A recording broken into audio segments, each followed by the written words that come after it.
Hello, welcome listeners to another episode of Listen, Learn, and Love, hosted by Richard Osler. My guest joining us from her home in the Portland, Oregon area is my new friend, Katie Searle. Welcome to the podcast, Katie. Hi, thanks, Richard. I'm grateful to be here. I'm going to give an introduction to Katie, and I hope I can do this justice because I've been really impressed with Katie. The first time I became aware of Katie was as I was preparing for a podcast we did with Chad Ford. He's episode 847, and he talked about the founding of Waymakers and a recent event called Repair at Waymakers. And I'm just going to read one paragraph from his write-up that Chad Ford, Patrick Mason, and Katie Searle, who's the assistant director at Wayfair, this is Chad's word. Chad's words about a workshop they did.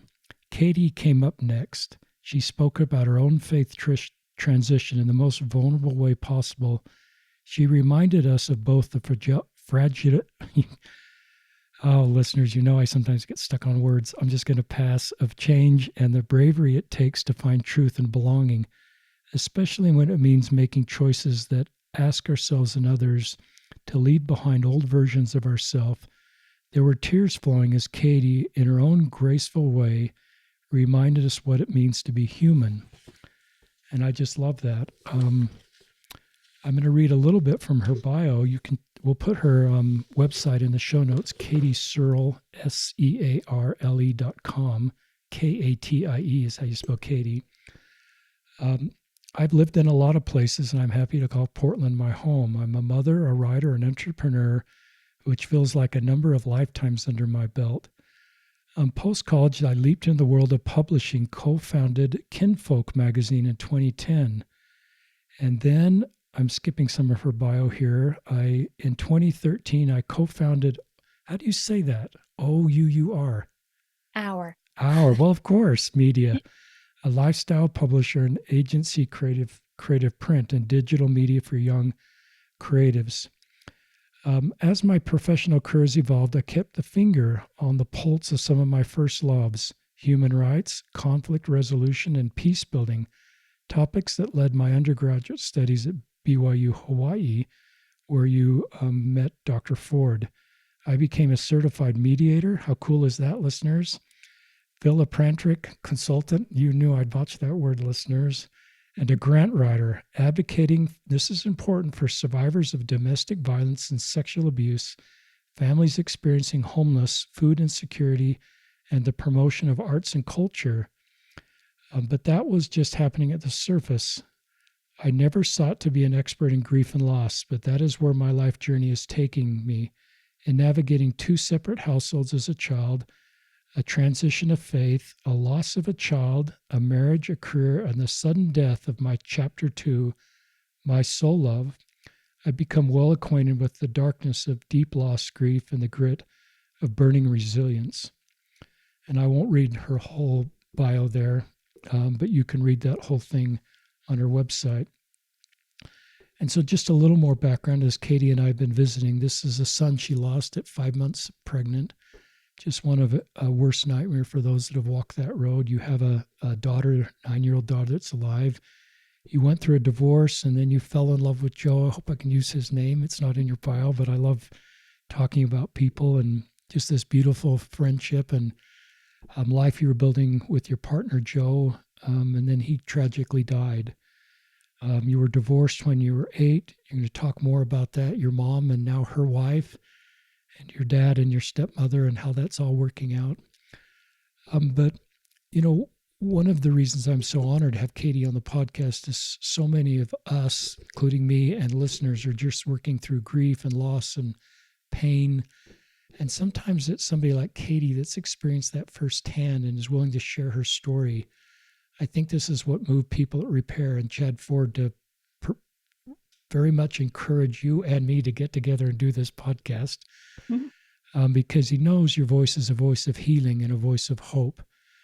And listeners, Katie will talk, like other guests on this podcast, about her journey out of the church. So if you don't want to hear that, you can skip that part, or I hope you won't. But we're trying to build, I love the word repair that you're so engaged in. We're trying to bridge the divide between people in the church and people out of the church. And I think part of that is hearing stories of people that have left the church and validating those stories and not dismissing them, and learn to sit with the pain of people's experiences, even if it's different than our own experience. Is that okay for an introduction? Yeah, it's lovely. Thank Okay. you. Nothing I got backwards except I can't pronounce every word. No, that's great. I stumble often over words, even though I am a writer. It's funny. So, anyway, I'll turn it over to Katie, and I just prayer in my heart that you listeners that are looking for a little more hope and healing and more practical tools to repair relationships and um, however that looks for you, that the things Katie share will be helpful. Okay, thank you.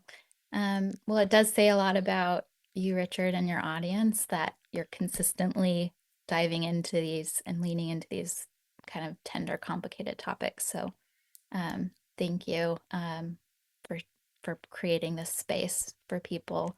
Um, I wrote this in an email to you, like the biggest fan of public speaking or being put on the spot, put on the spot.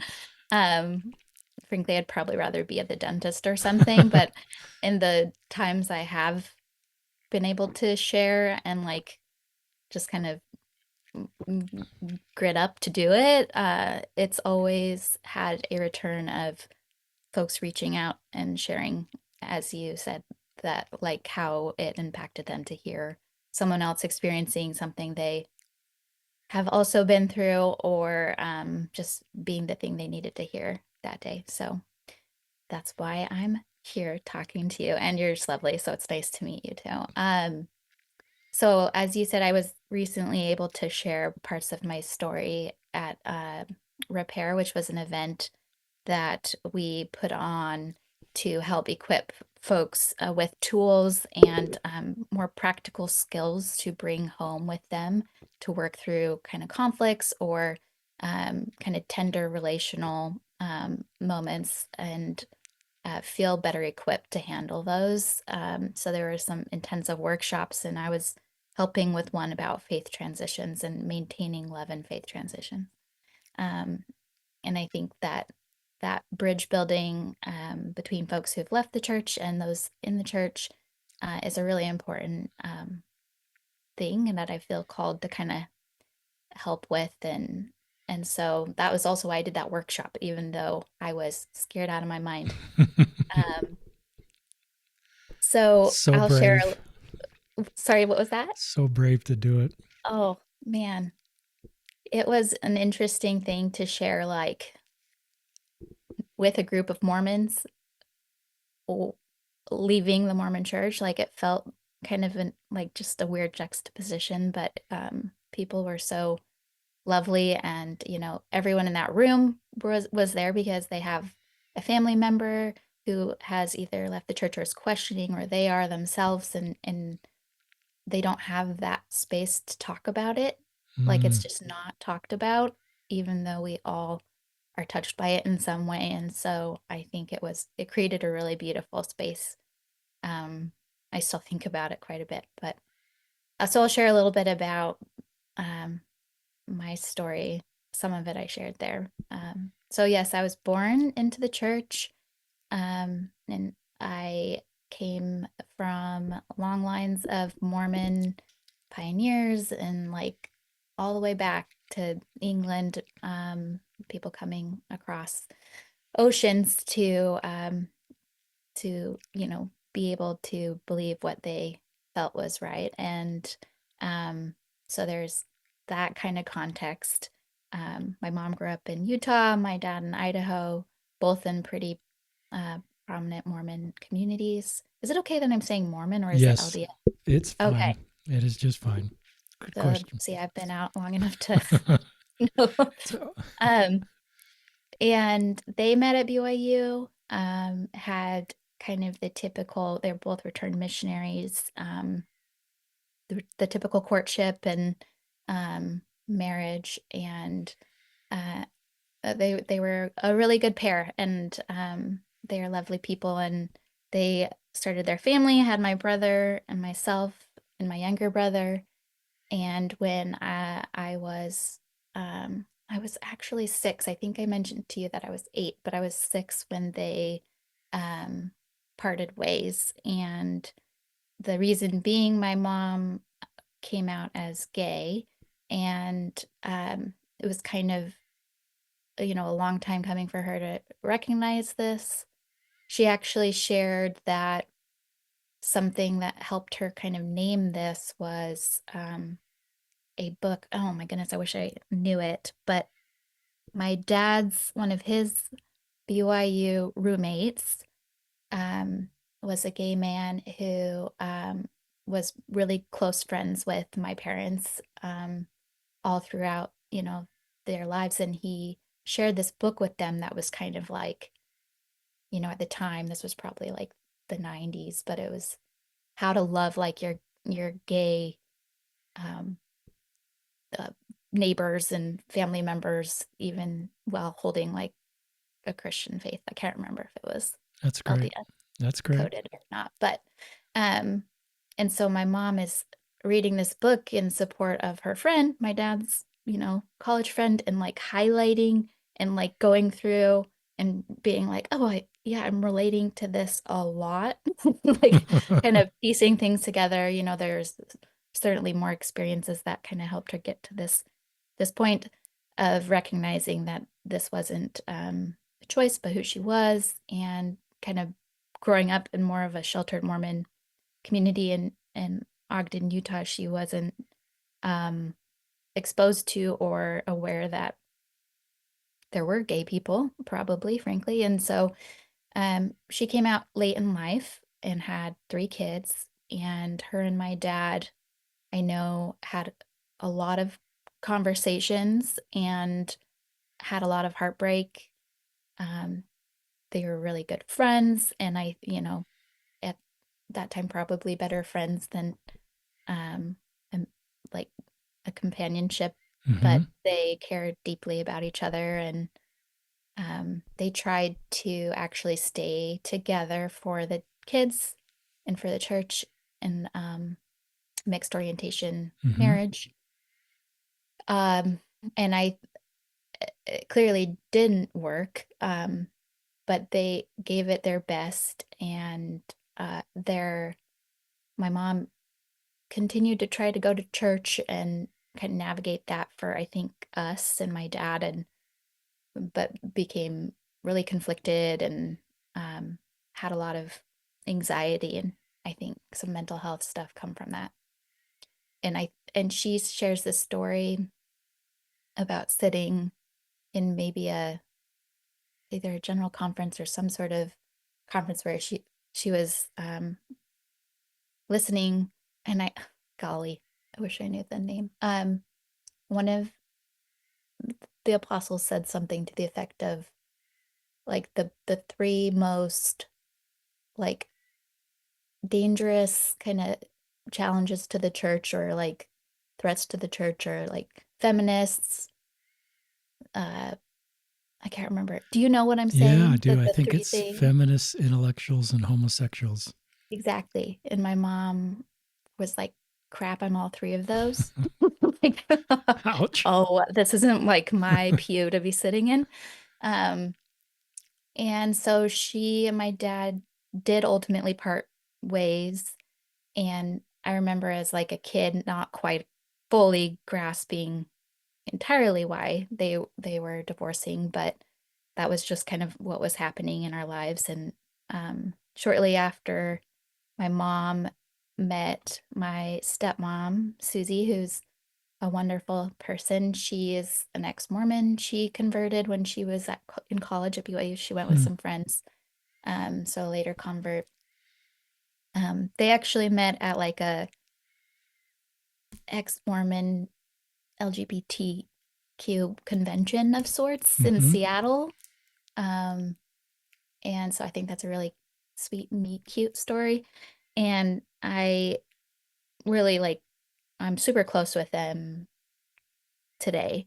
I think at the time when I was growing up with my mom and my stepmom in one home, and my dad, and he became repartnered with a really lovely lady named Shelley, who they're like the perfect little match. Um, they practiced Mormonism, and so did we. Like as a family, I did growing up, bouncing back and forth between the houses every couple weeks created, some confusion about like, I don't know, personal values. Because my parents, all four, are like pretty incredible people, um, really strong, you know, like human hearts where they see, look, I jumbled too. I think that they all four are just like the most sincere people. And so kind of to see my mom and Susie as what I had learned as like a Christ-like example, but then here in Sunday school about, how they were going to hell or, just, Hmm. some kind of pretty strongly worded things about them, either in lessons or just comments by folks, was a really tough thing for me. And I think early on was able to kind of compartmentalize that, but I also felt like having the two homes gave me a lot of ability to be really curious and kind of uh stretch my ability to accept like a little bit of both and um their parenting us growing up. They were really close friends, and at least in like respecting each other and like supporting us kids, never spoke ill of each other, and set a really amazing example for us.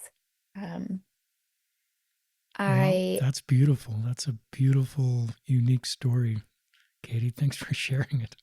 yeah, I mean, I remember too, like every 2 weeks going back and forth. This is not as like profound, but once I went to college, went to BYU Hawaii, I felt like a little restless every few weeks. I was like in my dorm room, like, should I move my furniture? But yeah, so I did go to BYU Hawaii. I had never been to Hawaii before, and I think I chose BYU Hawaii for the obvious reasons, but also I knew growing up that, my identity was LDS.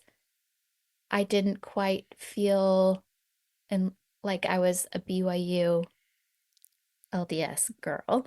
And I don't really know what that means other than like I'm like I felt a little different, a Hmm. little on the kind of edge of things of being belonging in a way.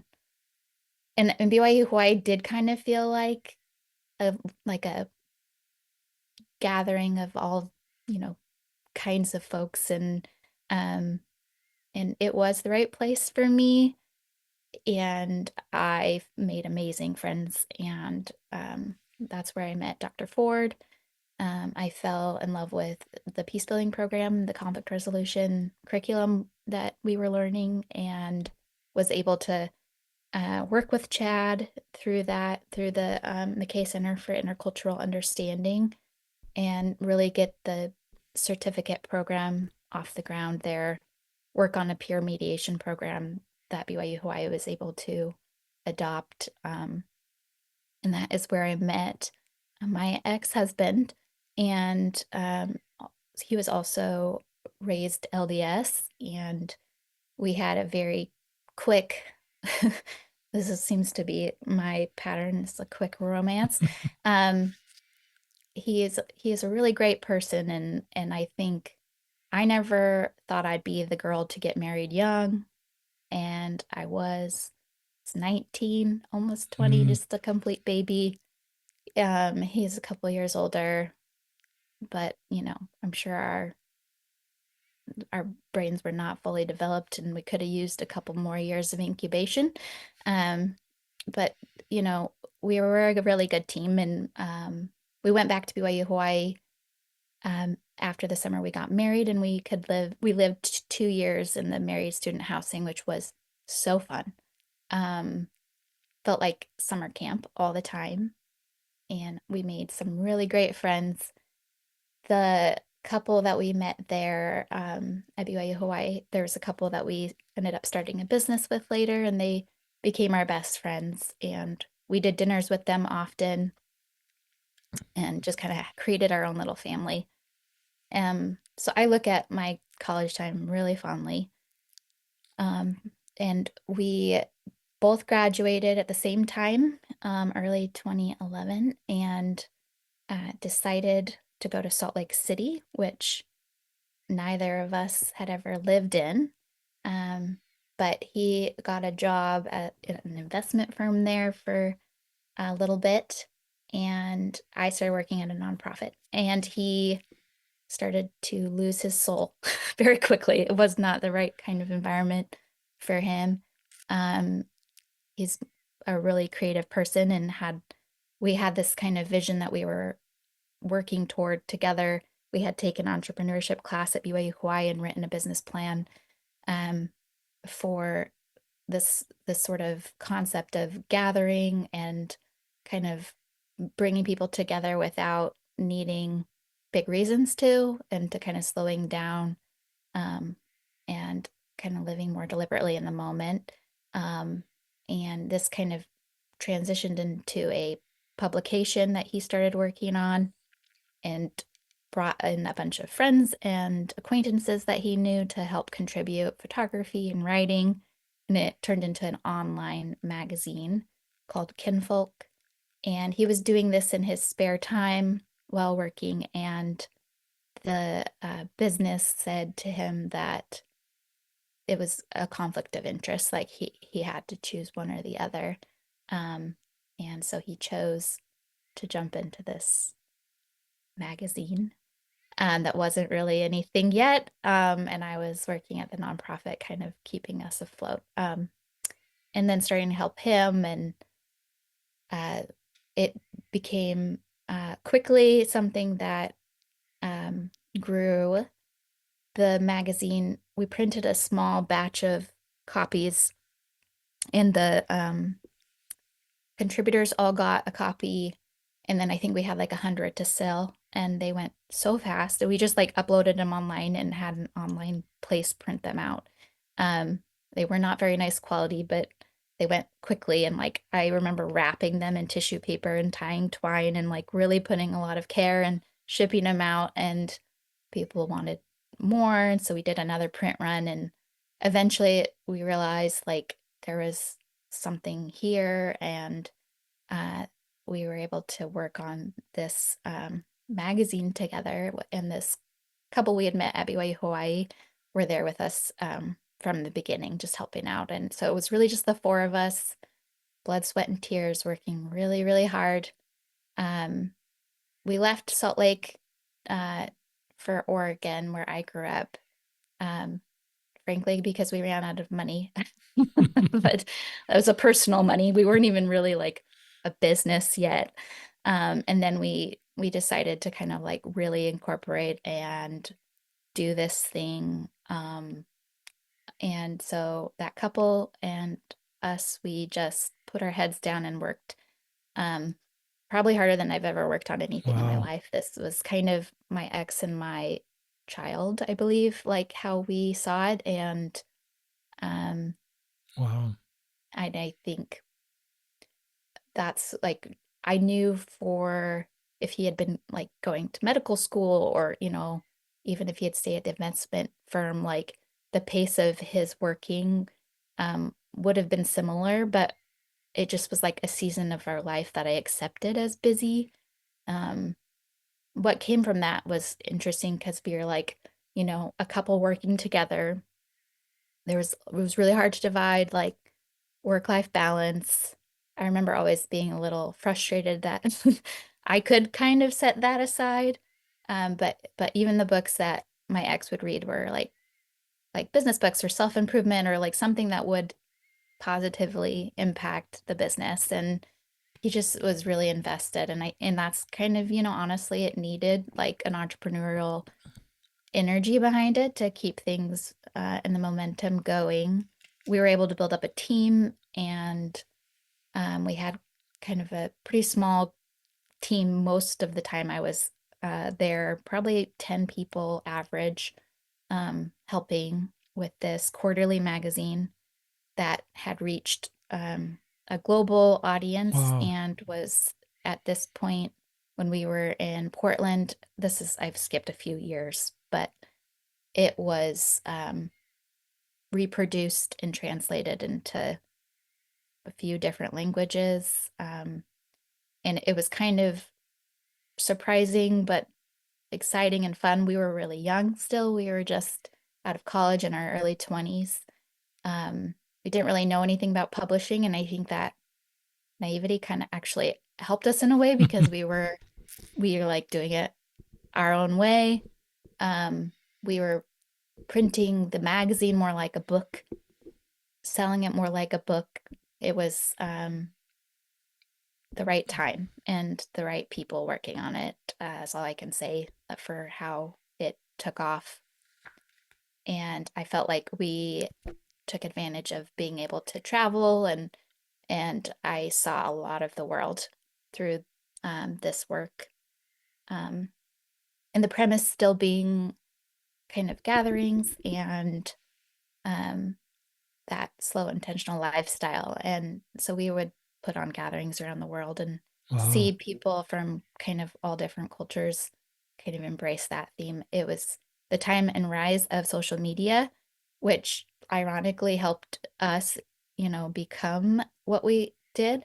But also, I think people were recognizing how they wanted to step away from it in a sense, and like print and analog was Mm. kind of having a moment too of like we want something tangible, rather than, just the scroll of our phone. So the business uh, provided a lot for us as far as our social circle. I think a lot of my friendships came from that work, and I still keep in touch with those folks. Um, the the downside of working kind of that closely with your spouse is, like I said, that balance of work and life. And I know that at a certain point, my ex and I like kind of did start to be a little bit like ships in the night. Though we were like fully committed and we wanted to start a family, and um kind of foresaw, just being with each other. I ended up getting pregnant in 2015, and I was expecting a little boy.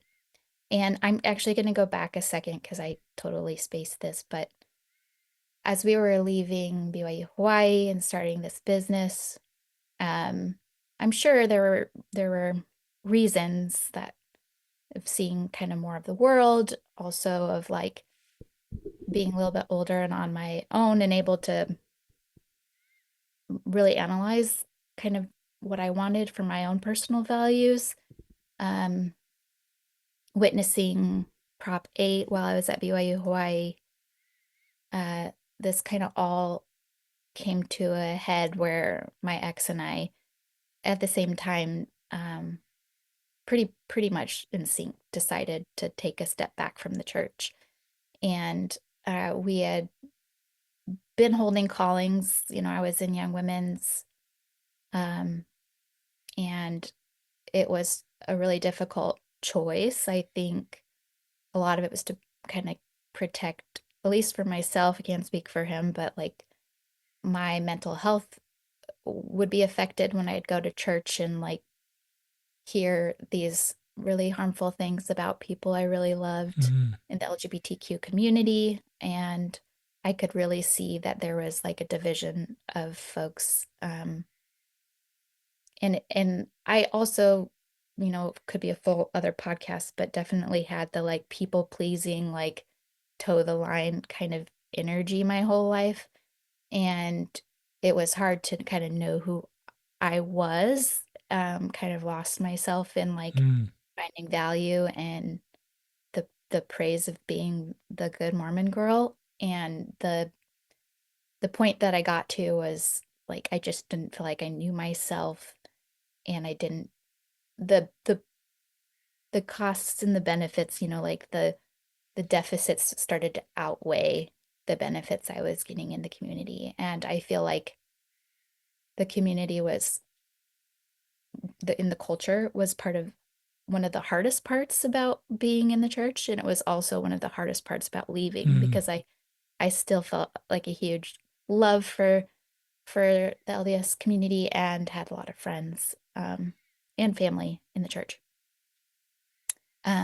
So I totally had glossed over this with talking about the business, but there's always like life happening at the same time as everything, and um, our families are still all practicing, and well, my ex's all of his family, and then in my family, my brothers have left, and my mom obviously, but a lot of my steps and my dad and stepmom are still active, and so working out how to talk to them about it was felt like a big deal at the time. Um, but my specifically my dad, I was nervous to talk to, and I remember he works on a farm in Idaho, and I remember being out visiting and helping him weed, and just like I had to give myself that pep talk, like this is the trip where I'm talking to my dad about leaving the church. And as the only daughter, I felt, and just being kind of a daddy's girl, I was mm, like, there's a pedestal here that I'm like jumping off of, pretty pretty high for him at least. And I was worried about that kind of people pleasing side of things, of disappointing him. And he surprised me and had just a really beautiful mm, response, which was entirely just curiosity and just love, and asking how that experience was for me, sharing kind of some of his own doubts and um, where he's felt dissonance. And that surprised me as well. And I just felt really seen and heard. And none of the fears that I had came to light with him. And I'm super grateful for him, that example. Um, and my ex's family didn't take the news quite so well. So we still had to navigate a lot of that, the relational side. And the parallel, like, or where it intersects back with like the business is like, I think, we're doing like more travel and seeing and meeting new people, and um, kind of deciding where our life was going to take us. We didn't have like a tie necessarily to where we were in Portland at the time. And my ex had a fondness for Europe, and we worked with a lot of people in Europe, in different places that would contribute to the magazine. And so uh, uh, our Portland was a great place for us to kind of like get off the ground. And we were about 4 or 5 years into the company at this point, and we decided to relocate to Copenhagen, Denmark.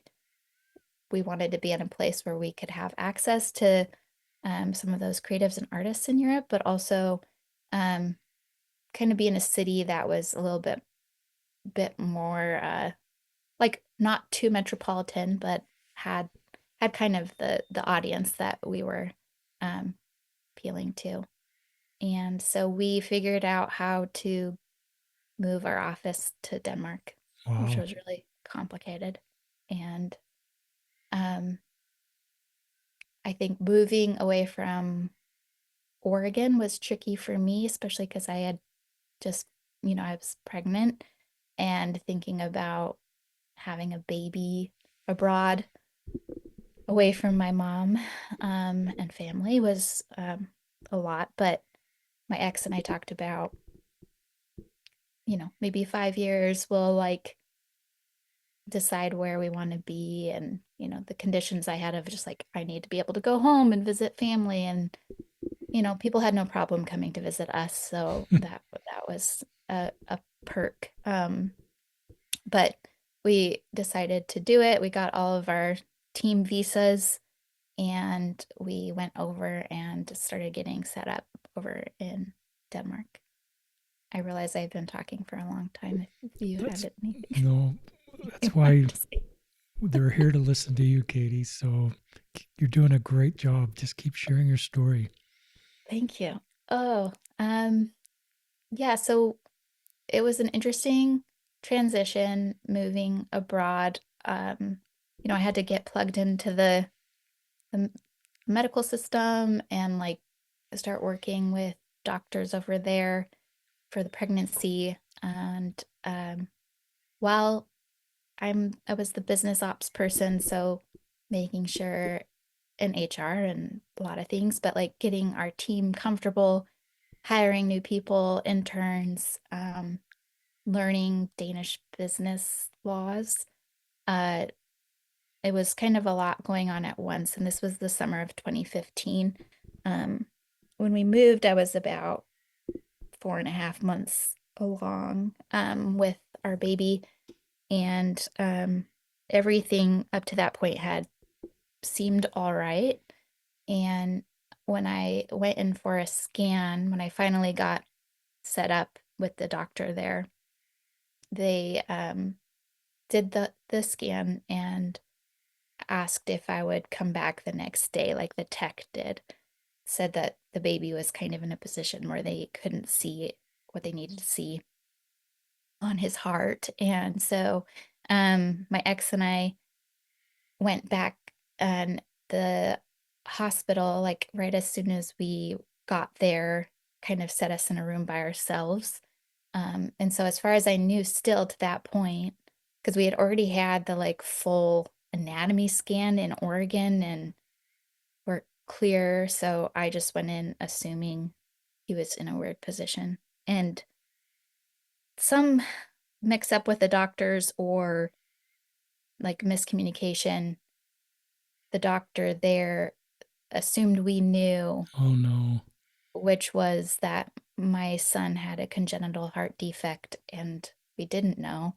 And so he came into the room and started to talk to us um, in a way where like we kind of got the drift and we didn't have the drift and didn't know what he was kind of going on about, and had to kind of pause him and clarify that, I thought, well, we're here for a scan, aren't we? And they started to explain the heart defect, and like half of his heart hadn't formed, and um, there were his heart was also rotated, and so it had been a little bit difficult to detect. Uh, and pretty abruptly told us that the baby had very little chance of Oh, surviving past like really young, if he was born, and that he would require multiple heart surgeries pretty much immediately after birth and then every couple of years. Um, and so this was like news to us and really overwhelming.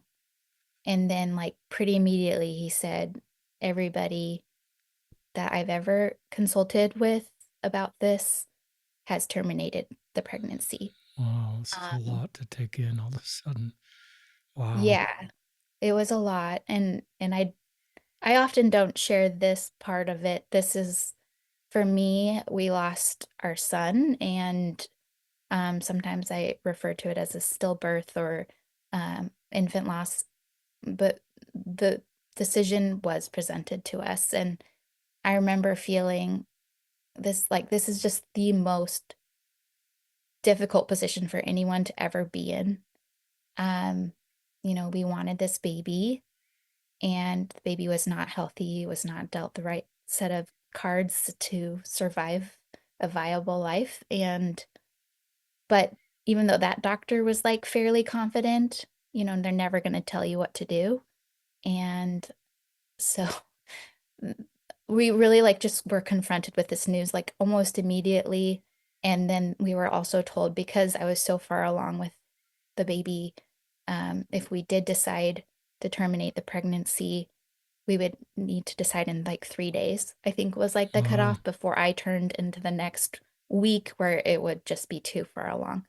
And it would also have to go to a somewhat of a medical panel of like a doctor, a lawyer, a clergy person, who would all vote on if the termination was legal or, allowable, is how they did it over there.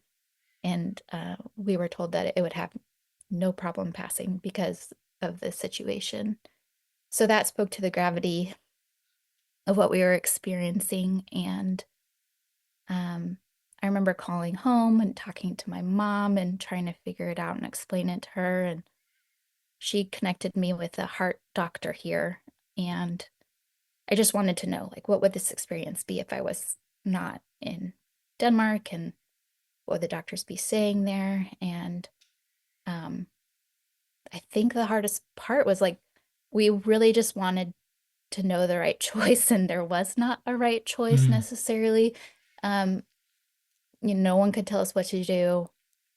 We had to figure it out. And so my ex and I did feel extremely close to him during this period of time, and talking to him about just weighing all the options, and being raised LDS, and the discourse around abortion is pretty clear. And I know that was kind of still sitting in my brain a little bit, Hmm.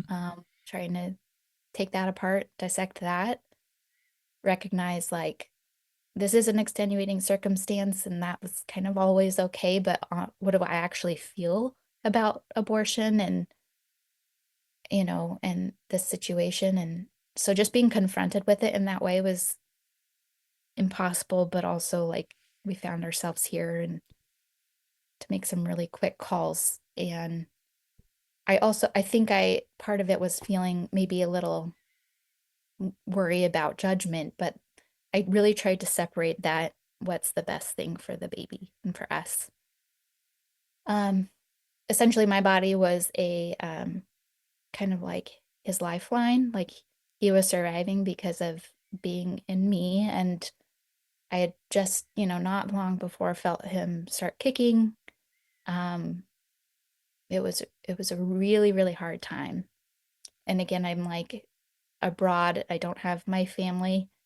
I didn't really have friends really. There were the couple, our business partners were there, thankfully, but one thing I remember thinking is, I'm not in a relief society, or I'm not on the meal chain of Mm. like, people recognizing we're going through it. There's not a community here to like grieve with us or process this with us. I remember thinking about that, felt very alone, even though making a decision with my ex, still felt very alone as the mother and the one who was feeling him inside of me and him kicking and communicating with me. And making that decision while he was active in my belly was probably the hardest thing I've ever had to Mm. do. Um, and I remember, I didn't necessarily pray. I didn't feel called to that. I journal a lot in my life, and I remember journaling a lot and trying to kind of reckon with things. And I remember a feeling of kind of peace, and we had decided to name him when we were in this decision process so we could, really honor him and acknowledge him and who he was. And we chose the name Leo, which is a family name, but it felt like a strong name for this little guy. And I remember kind of having this visual of him as like a little lion cub in my head, and like this at this moment in time where I was feeling this sense of calm, I that vision changed, and he was like a very strong adult lion, and in my mind. And I had been thinking, I can't, as his mother, I feel so awful that I haven't been able to protect him. Um, and he's just this like helpless lion cub. And then when that came to my mind, it was like just this reassurance that he was okay, and I didn't need to um, protect him in that way. That part of protecting him was doing what I was going to ultimately do. And, um, and although it was like the worst and hardest experience, we decided to terminate the pregnancy, and I was induced and had to deliver him by the end of that week. Wow. Um, so it was pretty awful. Um, but the Danish system was really unique. There were many midwives attending to me, doing acupuncture during Wow. the birth, and kind of just, totally aware of the situation. So incredibly gentle and supportive. Um, and my mom had flown over, thankfully, was there. And Leo was born, and he was little, but he was like fully formed little guy, and he was really beautiful. And my ex said to me, and I don't think I'll ever forget. I don't even know if he remembers, but he just said he's perfect. Um, and he was perfect. He looked so perfect, and it was really difficult to hold him and um recognize that. But no, inside of him, he wasn't perfect. It was helpful and reassuring that, like, after he did have an autopsy and they found that like many of his organs were rotated, and there would have been no Mm. chance of him living. And to think about how maybe having him go full term, and what what what a shit show that would have been. Mm. Um, Yeah. sorry for swearing, but like there was some reassurance in that, but also like, we had had to make that choice without knowing these things. And um I think my heart had shattered, and I hadn't really had anyone in close to me pass away or die. Like, grandparents were all still alive at that time. So this was my first exposure to grief. And um I would certainly say, like, I didn't know how to handle it.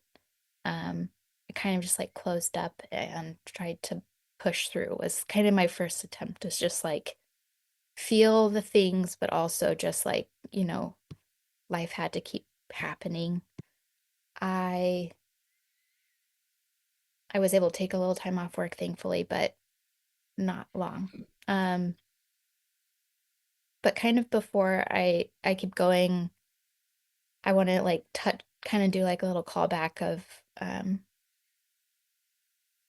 Chad kind of was around in the, as a friend and the confidant through my life. And during this period of time, he shared a poem with me that I want to read, that I've come back to a lot. So it's by Rumi. It's called The Guest House. You've probably heard it. Um, this being human is a guest house, every morning a new arrival. A joy, a depression, a meanness, some momentary awareness comes as an unexpected visitor. Welcome and entertain them all. Even if they're a crowd of sorrows who violently sweep your house empty of its furniture, still treat each guest honorably. He may be clearing you out for some new delight. The dark thought, the shame, the malice, meet them at the door laughing and invite them in. Be grateful for whoever comes, because each has been sent as a guide from beyond. Um, and I remember kind of reading this and like I didn't actually like initially like it, because I was like, I'm not gonna look for the delight in this. Um, there's no way to like sugarcoat this, nor do I want to. Um, this just really sucks. And and I think it took me a little while to kind of see that poem for what it means to me now. Because the grief of Leo, it really just shattered the floor in my house. It, you know, it didn't have a reason. It didn't seem like a, a purposeful thing in my life. Um, and I think that I probably had to still heal from him, but one thing that I really wanted was to be a mother. And um, when I was just a few months after, and felt a little bit better, we actually ended up getting pregnant again because it was time to move on with life. And that's how I thought of grief at the time was it comes, you sit in it a little bit, but like you kind of just got to get back to business. Um, and as life unfolded, I think I've learned differently, but the at that time, things my ground was shifting in different ways. This whole time while I was grieving that I didn't even recognize. And like, um, for example, while I was recovering um, from that loss, there was like a huge distance between my ex and I, and his way of processing grief was way different than mine, working more, distracting himself. And we became more distant, and, he had different coping mechanisms than I did. And we kind of just gave each other space. And I gave him a lot of space, thinking that was what he needed, and um, assumed that a lot of the turmoil he was going through was connected to Leo, and it probably was part of it. Um, but another thing he was reckoning with was that he is a gay man, Mm, and I didn't know. mm, Some people are like, did you know? Um, I was so young when we got married. It was what love was to me. I didn't know anything different. And he's a really good man, and he loved me in the best way he could. I would say I never felt fully cherished, but I also didn't really know what that felt like. So when I was 3 months pregnant, um, my ex came out, and he and I have a lot of empathy for his experience and his story. My, mom's story is similar. The parallels there are really unique. I think he felt very comfortable in the sense of like, if I have to grow up and marry a woman because that's what I have to do, there is no choice here. Uh, I want that person to be really like open and empathetic and just kind of, have like a tenderness towards all sorts of people. I can't really speak to why he chose me, and we were great friends, and there was enough of a chemistry, but the the bottom line is neither of us at this point after this admission could uh fully like be seen by each other in the way we needed to be seen. And we talked a lot about things like how would we parent this child.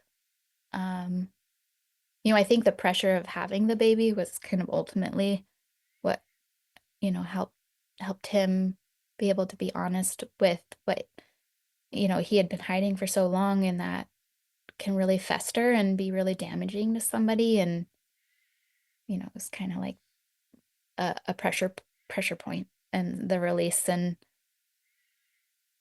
so he told me, and I remember we actually had a guest staying with us at the time, so it was like really bad timing on his part. Not that you can. We had like a show we were attending later that day, and like we had to just kind of like, again, like that kind of keep life going on. I did not really know what boundaries were at the time, and I didn't even like consider that I could say like I just like need a moment, or like need to be by myself, or feel like I need something to process this. Um so yeah, we just went to like a ballet later and like had to pretend like everything was normal. Um so they just like had a lot of conversations from then on, but we did know right away that we would be parting ways. And things had gotten to a point with us where, so we had been married for almost 7 years at this point. So like as an LDS couple, like waited a long time to have kids, and kind of did, like I said, the business thing first. And um, so there was, and he had been possibly preparing for this conversation, or at least this reality, longer than me.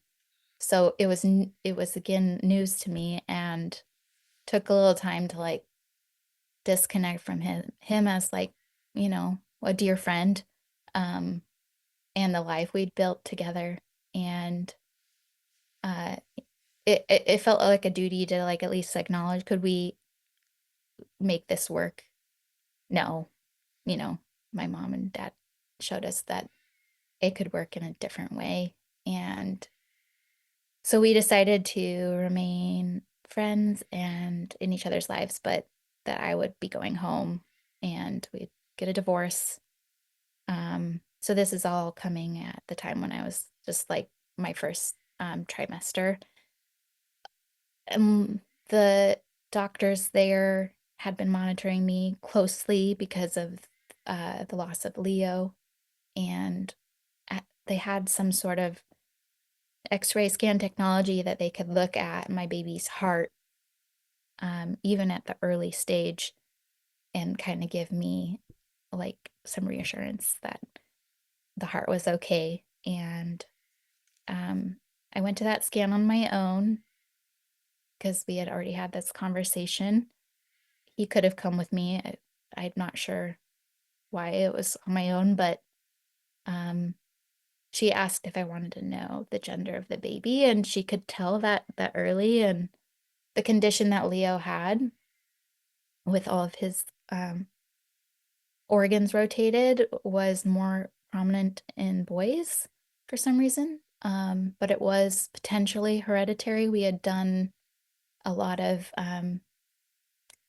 research on that and did a genetics um, tests that couldn't weren't conclusive. Mm. And so that was another difficult thing, like to just not know why.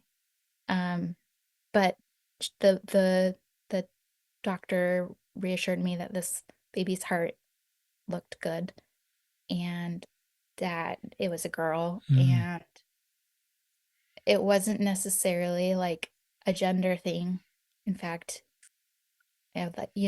most of the time you'd say that won't matter, and it wouldn't matter in this case because of the condition that Leo had had. There was actually a lot of relief that it was a girl, to Mm. just like kind of have that extra layer of reassurance. And then, I knew at this point I was leaving and going home to my mom's house to live with her and my stepmom. And then like thinking of bringing this baby girl into that space where like that maternal love and just like fully encompassed um you know feminine energy was there. And it just like I really felt overwhelmed. um so we were able to I told my ex girl, and um you know we went through that ending with each other as best we could. We left on a decent note, and just we'd figure it out. But I'd be on a different continent. And um my I think my hope was we'd be kind of like Will and Grace and like keep up and be really friendly. And we are still good and friendly. But it became clear early on that, we were in different life phases. And so I did deliver my daughter when I got back in Oregon, um, with my mom and Susie in the room, and my doula and my midwife, again, the feminine, welcoming her. And, her dad was there as well. And um, she literally came out with her fist like this. Like my mom was like, she just punched out of you. And it was like she was like a superhero just flying. Um, she was born right on the equinox between summer and autumn, on a day where the sky was just like insane. I just felt like her coming, fairly or not, was like a way for my heart to like be a little more whole. After losing Leo, I had a lot of nerves about having a baby, obviously, and you feel like when's the shoe gonna drop feelings, but she came out and you know, screamed from the beginning. And I think I knew I was gonna do all that on my own, with my mom and Susie there. But I it's a strange thing because the end of my pregnancy, I worked towards like this vision of having her and was able to put a lot of mindfulness and intention into like focusing on the her birth and getting through that. And I just did a lot of internal work there. And just knowing that I was going to do this on my own, I had this like trepidation, but also this like kind of quiet reassurance, I think, from just like knowing my family was there. I had a good support system, but I also feel like Leo would have been born, you know, ironically, the month that my daughter was conceived. Mm, And they're overlapping in whatever cosmos or, you know, behind the scenes premortal existence and having an interaction where he allowed her and sent her like at the right time. Like I felt like he was her protector. And I remember journaling about that and kind of always feeling like he was there with us. Um, so I had moved back to my hometown, and when my daughter was a couple months old, I decided I would like to live on my own with her. And because I was married so young, I actually hadn't ever lived on my own. And so I got to like choose my rental and my furniture and do all these things that I think like the both the codependent people pleasing side of myself from, my relationship with my ex and just the church, probably the codependent relationship with the church. I felt it was hard to choose like my couch. Like I mm. don't know what my style is, what I like. Um, I think I'd kind of just chameleoned to things. And so I was finding myself in that identity as also finding out what it was like to be a new mother, a single mother. And um, I just kind of reinvented myself. And it was hard, so hard, just as hard as newborns are. But this weird side of me felt like this control that I had over the situation. Um, because it was just me and I could make the decisions, and I didn't really have the other person to bounce things off of, although it like would have been great. I think I also felt like I can trust myself to do this.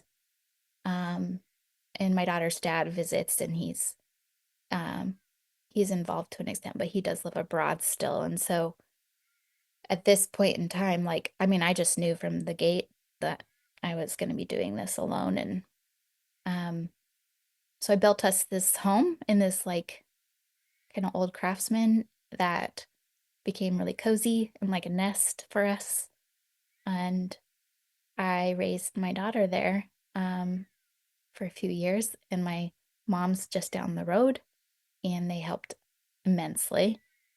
They were kind of co-parents in a way. And so I started to rebuild my life, and I felt probably, I remember when she was about 2, like I felt the most confident in like my inner compass that I ever have in my life.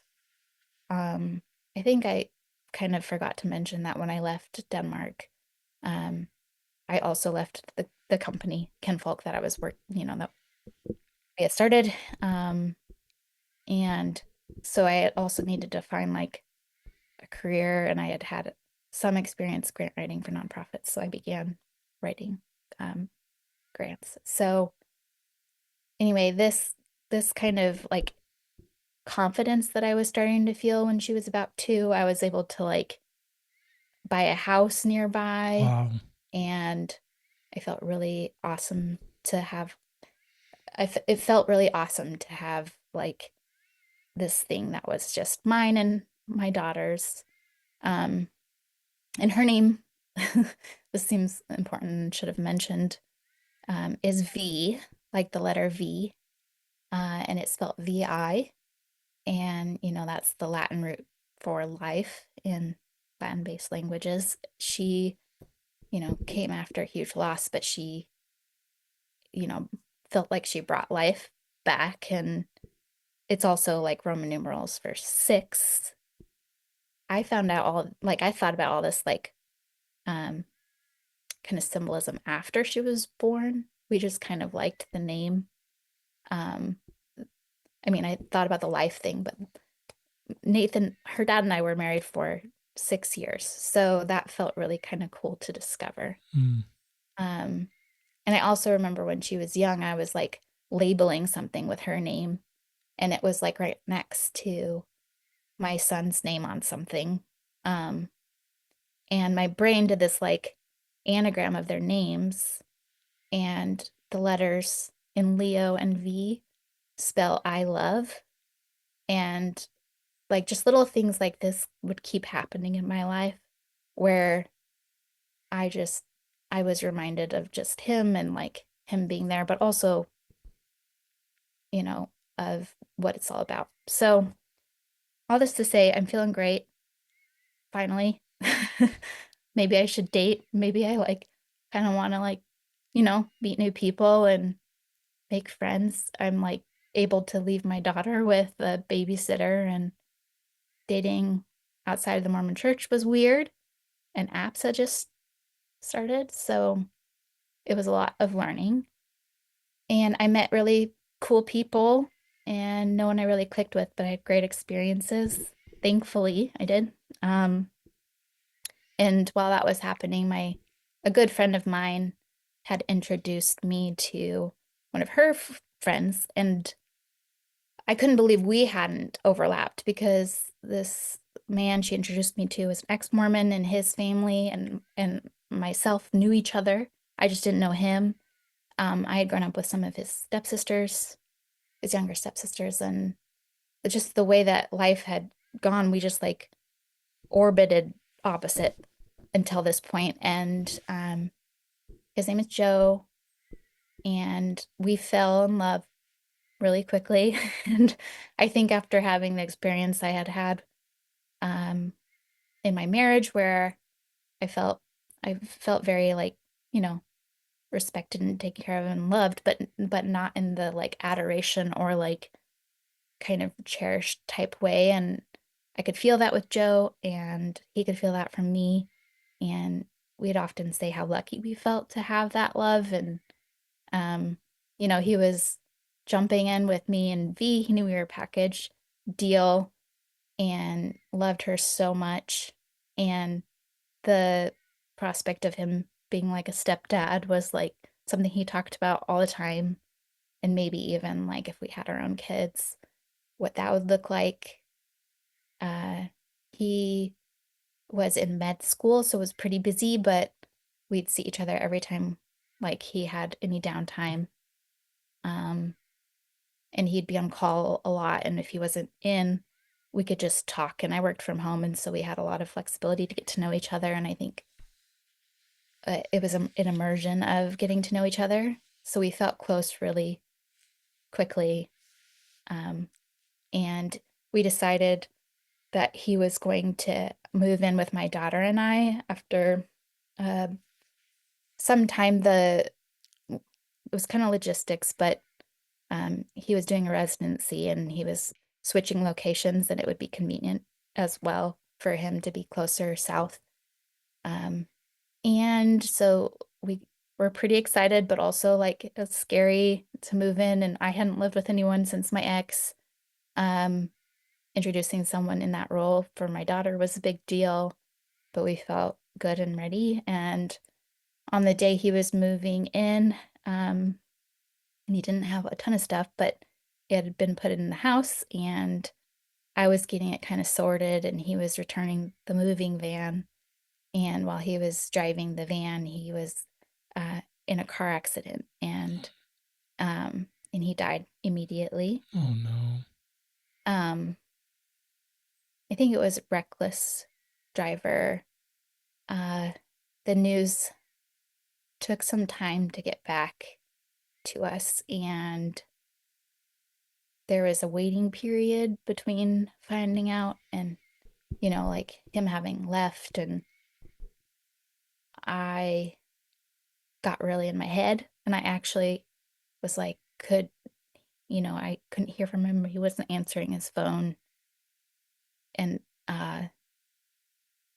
like, could he be dead? But you never want to think those things. But sometimes, it crosses your mind if you haven't heard from someone for hours. And I'm sure from after losing Leo, I just like kind of had that, like, when's the shoe gonna drop feeling again. And um, I had ended up seeing on Facebook there was a kind of a radio police scanner thing that would listen to, the police radios and then kind of like update the community on what was going on. And I went on that because I had just this, I don't know, feeling. And they had said that they were transcribing that there was an accident, and it was a box fan, and I just knew it was Joe, and I Hmm. hadn't heard from the police yet.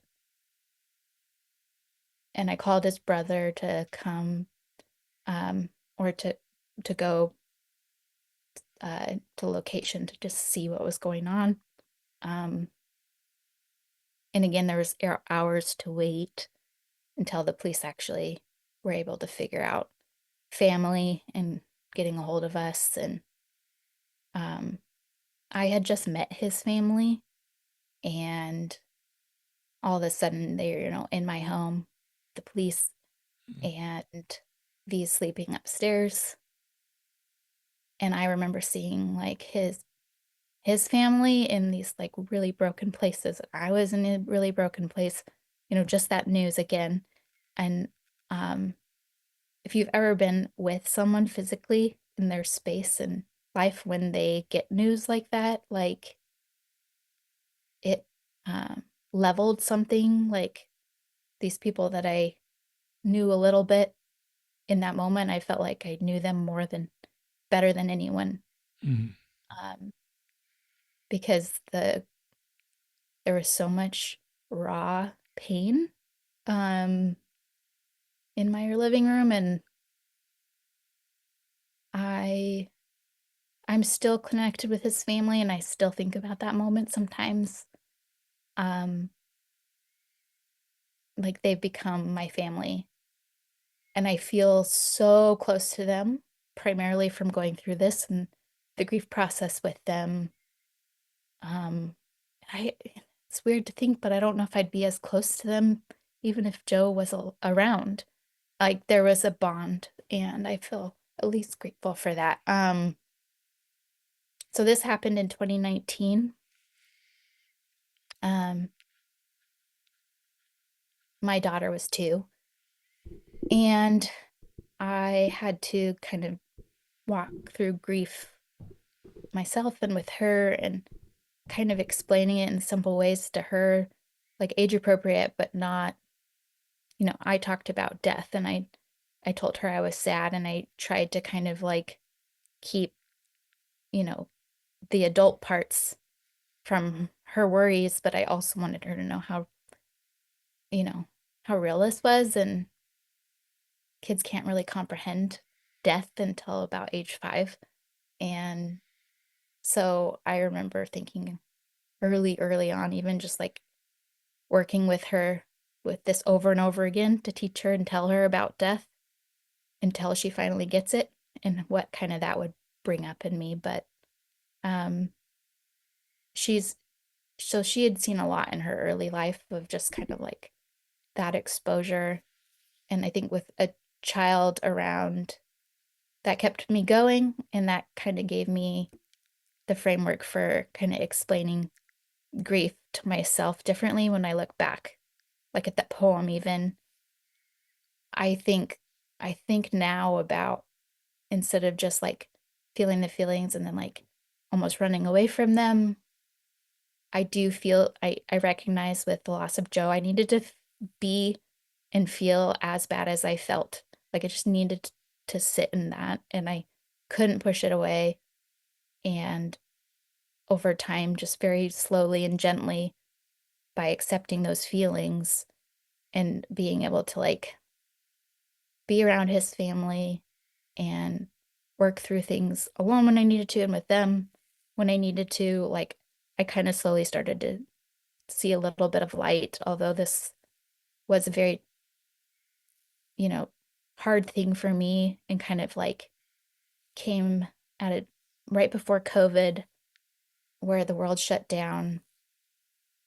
The grief at that point, too, was quite new, and we had to start grieving separately. Um, when Joe's anniversary of his death rolled around, it was March 2020, Mm. and the quarantine had started, and I was not able to be with his family. And like, it felt like the pain, the like scars like reopened of just like not having their um that communal active grief. And we learned other ways to do it, but it felt very isolating. And um yeah, I think through that I learned a lot of, again, like reminding myself of my inner strength. And there was a lot of time, as we all had, to be alone and think through things. And I again, like it was the second time in my life that I felt so strong, and it almost seemed weird and wrong because of like the loss and his death. And did it have to be at the expense of that, or just like during this time where, and I was so sad and wrecked, but I also felt that both and of being really strong. um and so that kind of led me through COVID that way of just like, actually COVID didn't feel so bad. I feel, because that felt so bad.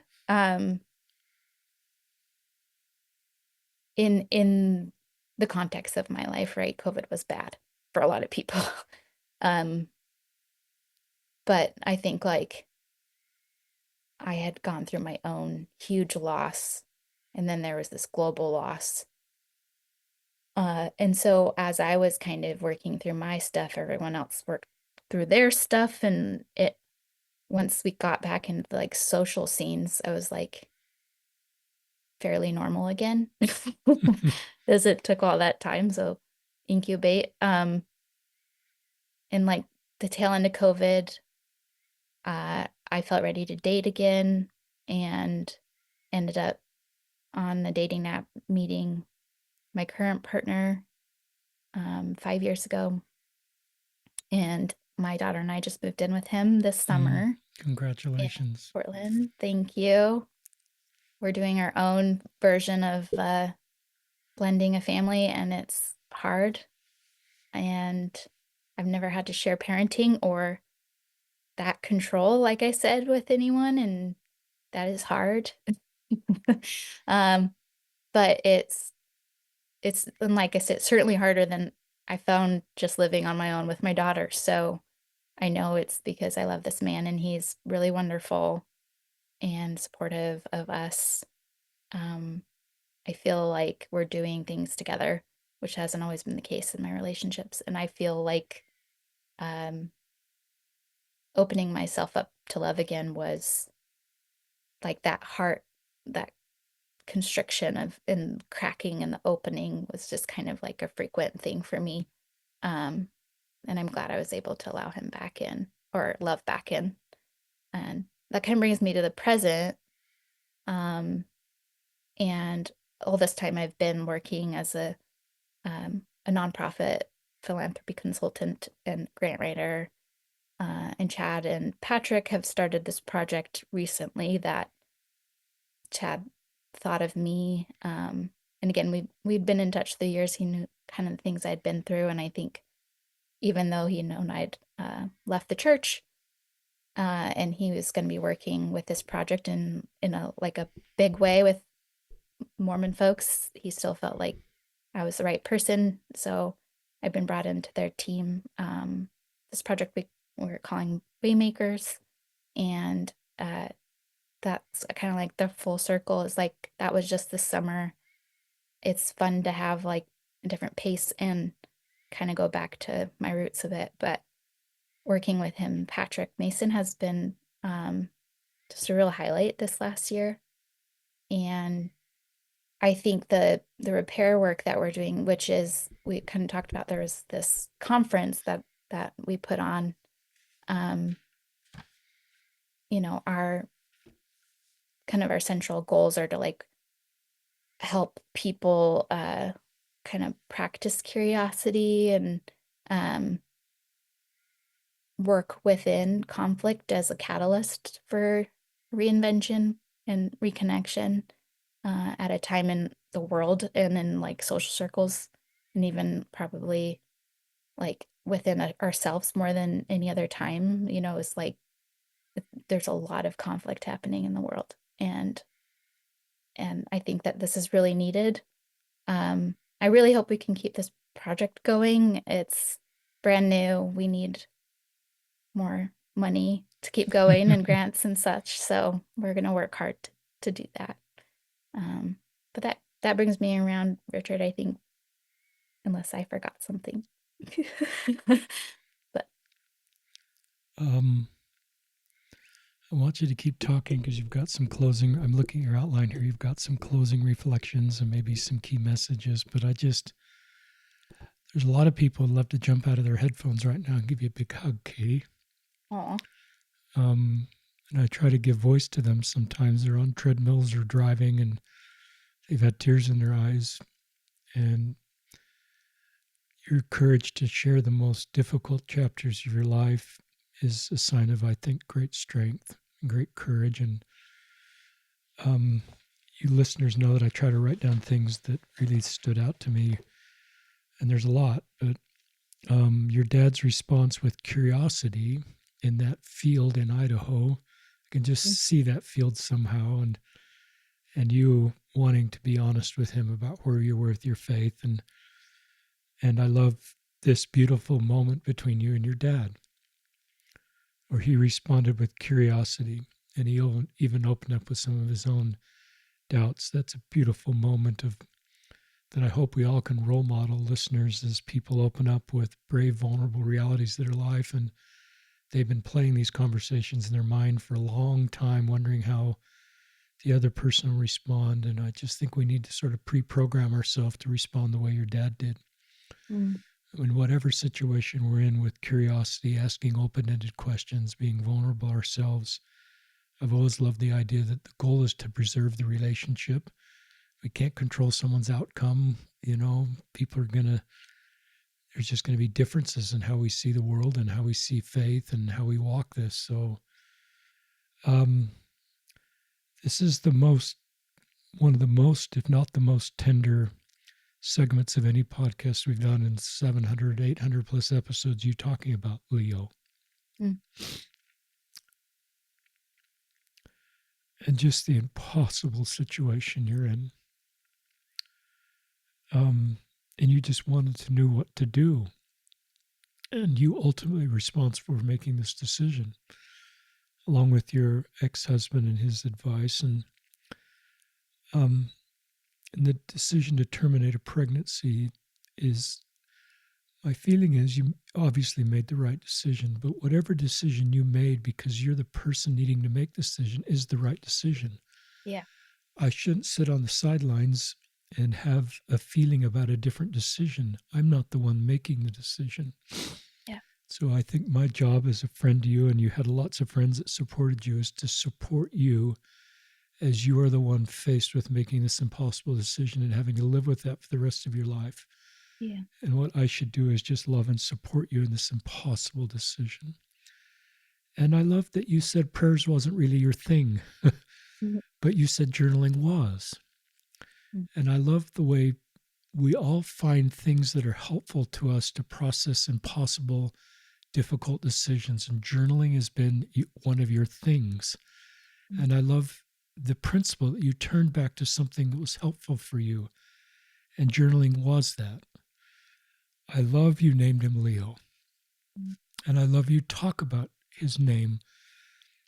I'm a believer in the next life, and I think some of you listeners may not be, but I believe that honors people to continue to talk about them after they're gone. And in my belief system, Leo knows that you talk about him, knows you named him this name, and see him as this adult lion with this line from your former husband, he is perfect. This beautiful sacred space you just brought us in your most heartbreaking moment.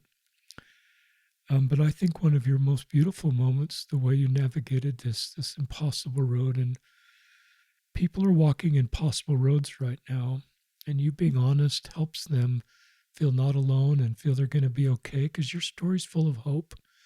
It's full of tragedy and chapters of tragedy and pain. It also is a story of survival and courage and hope and new beginnings and building a life and finding a way forward. So thank you for talking about Leo, and thank you for talking about Joe. And you use this term, when is the other shoe going to drop? And you thought it would drop you're worried it would drop with your beautiful daughter V.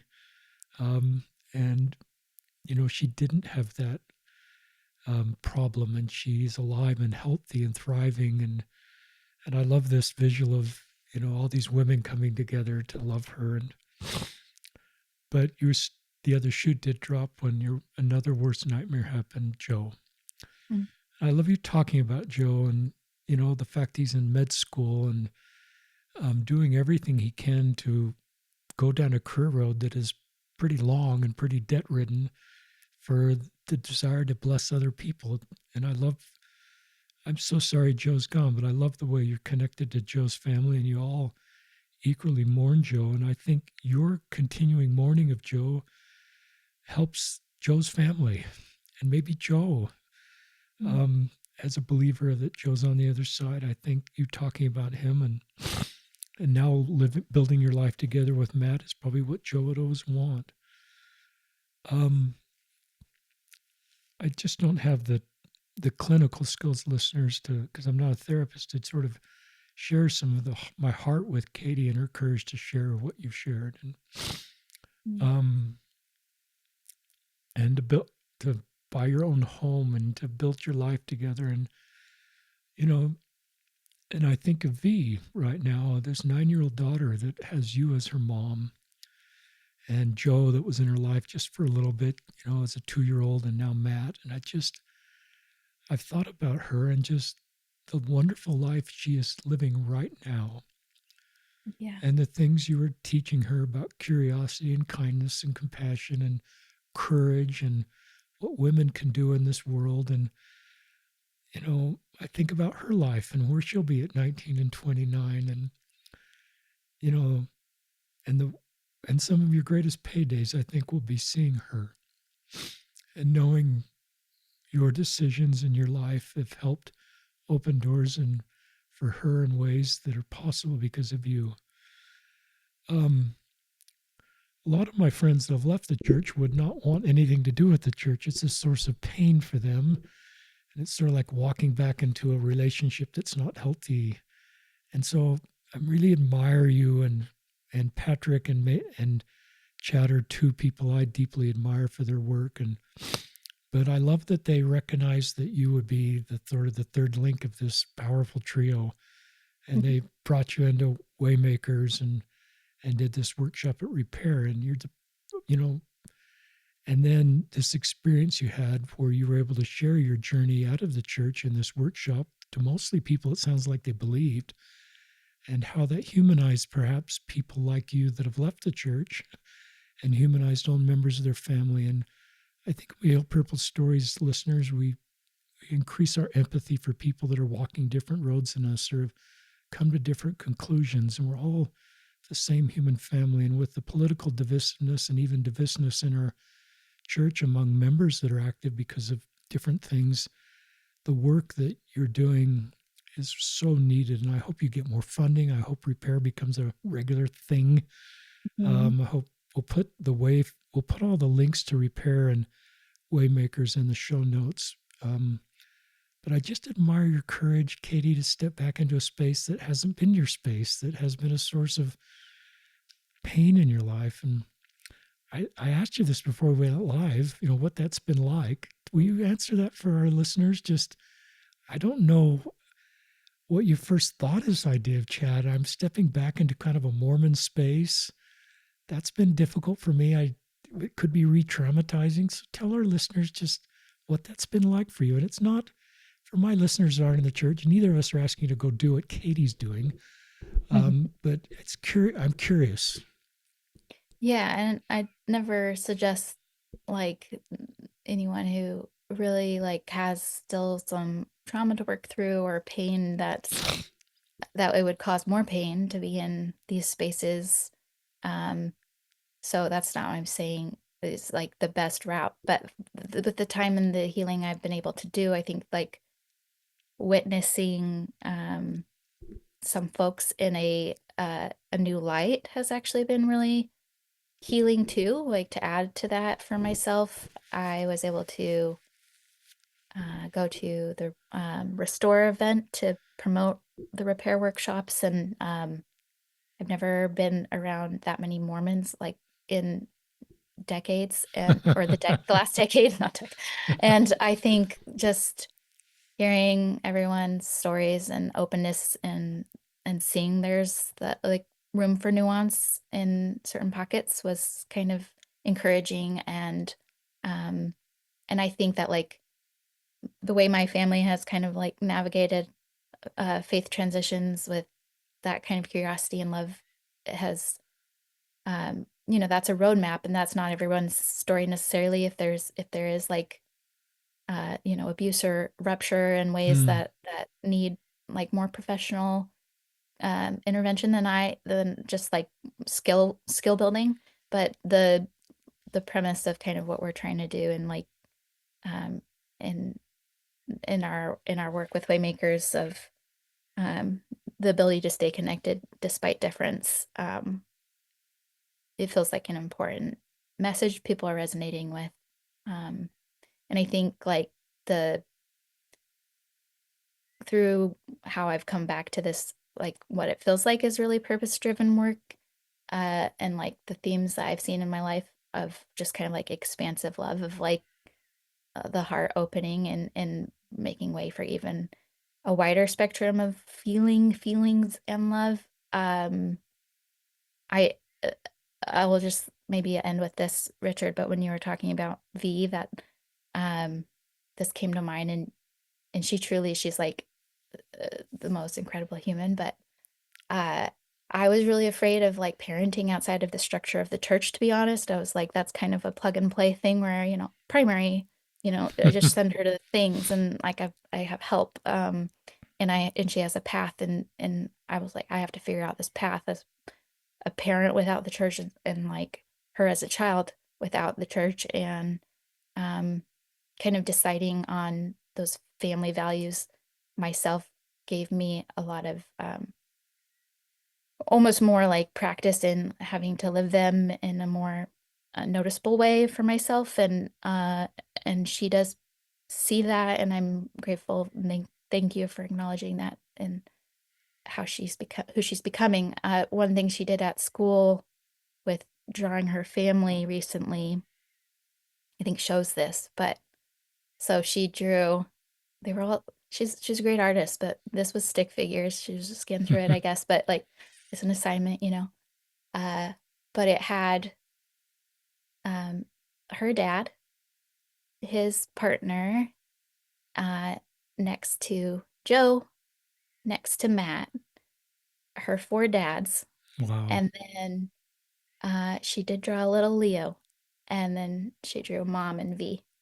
And someone could look at this and be like, well, it's like an open relationship. Like what's going on with all these men and this one woman? But V's love and her family is expansive, and like I've always felt, I never felt like she was born without, you know, like the traditional family, or she was at a deficit. Like she's Good. got more love uh in her life, so much love in her life, and from all over the world. So that's kind of, I guess, what I'd like to leave at with, That's a beautiful you. ending, Katie. And I really agree with that. What a beautiful, I hope you save that stick figure for, that's just a beautiful representation of a wonderful family. And Z is V, not Z, V is thriving. Um, and I just think I've tried to expand my vision of what a successful family looks like. And I think it comes down to people that love each other and teach core values of human behavior, kindness, empathy. We have a couple grandchildren's being raised outside the structure of the church, and they're just doing great. And we have some kids being raised in the structure of the church, and they're doing fine. So I've recognized it's more nuanced, and but you are doing a great job. And she has, there's no deficit there. That word you use, you're right. There is no deficit there in her experience growing up and the love. And I love the grace you give to, your mom being gay and not cutting her off and coming home from Copenhagen and being with your mom and Susie, I think is the name of her wife, and just this love you have for your mom and her partner, her wife, and also the grace you give your former husband. That's still really painful for you, and there's a lot of trauma there, but there's this side of you that recognizes it's complex, and I can mourn and grieve, and there's some, whatever the right words are, but you also give grace and you want to keep him in your life. And he sounds like he's there for the baby being delivered and is part of your daughter's life. So it's really complicated to navigate all that. There's no owner's manual you've ever read on how to do that, but you seem wired to be able to to try to do the right thing and try to keep people in your lives and try to preserve the relationship. A quote I read a lot, listeners, on this podcast, for you that are regular listeners, it's Henry Norwin, a Catholic priest, and he talks about the wounded healer, and you are the wounded healer, Katie. And he writes, a minister's service will not be perceived as authentic unless it comes from a heart wounded by the suffering about which he or she speaks. The great illusion of leadership is to think others can be led of a desert by someone who's never been there. So you are a wounded healer, Katie, and you paid the price for that. But your ability to authentically lead people out of the desert, it's not theoretical for you, it's real. And is part of your gift to everybody that knows you. And there's a lot of people on this podcast and that are helped because of you sharing your story. So I'm grateful for you, admire you, and I hope to cross paths again. And the work that Waymakers and Repair is so needed, and I hope that can scale broader. Anything you'd like to share in closing? um I mean, I didn't think I could talk for an hour, and I think I talked for two, but thank you for creating this space. I think I've never really actually shared all that consecutively. Only bits and pieces, is different people now and again. So I, can hope that by sharing, other people can see themselves, and they can also see that, like, our baselines don't need to be like happy and joyous and, always jubilant. There's room and space in our lives for pain, and it will visit all of us. So I think it's important that we learn how these tools to get through it a little better for ourselves and others.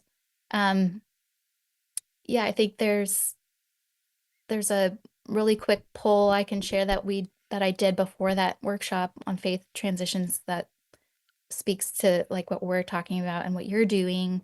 I asked about 150 ex-Mormons in a group that I'm a part of, like, what would you have wished your family of origin and your ward family would have said or done during your faith transition. Um, and the I gave a couple suggestions for the poll, and then people filled in things as well, but like the majority of it was they wanted to hear this be said, nothing has changed. I still love you no matter what. Mm, But it was like nearly equal and in conjunction to how is this experience for you? So it's showing both that listen and learn side of things that you do so well, and the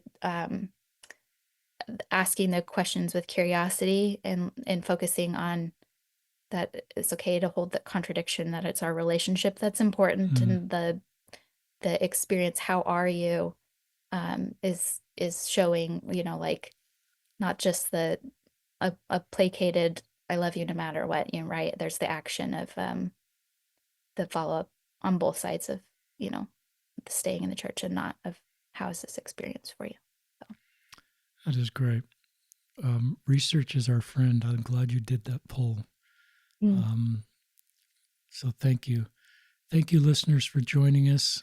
Really tender, sacred podcast. Katie Searle, thank you for your courage. This is the long format to do what you've done. We don't have a hard stop. Some podcasts go 2 hours, and I've learned our listeners like to hear the full story. So they're not, even if they have to stop and pause and go do something else, they love to hear the full story. So your courage to share as much of your story as you did today is really helpful for me and our listeners. So this is Richard Ostler and Katie Searle. Check out the show notes if you want to contact Katie. We'll have some contact information for her and more about Waymakers and things we've talked about. So we are signing off on another episode of Listen, Learn, and Love.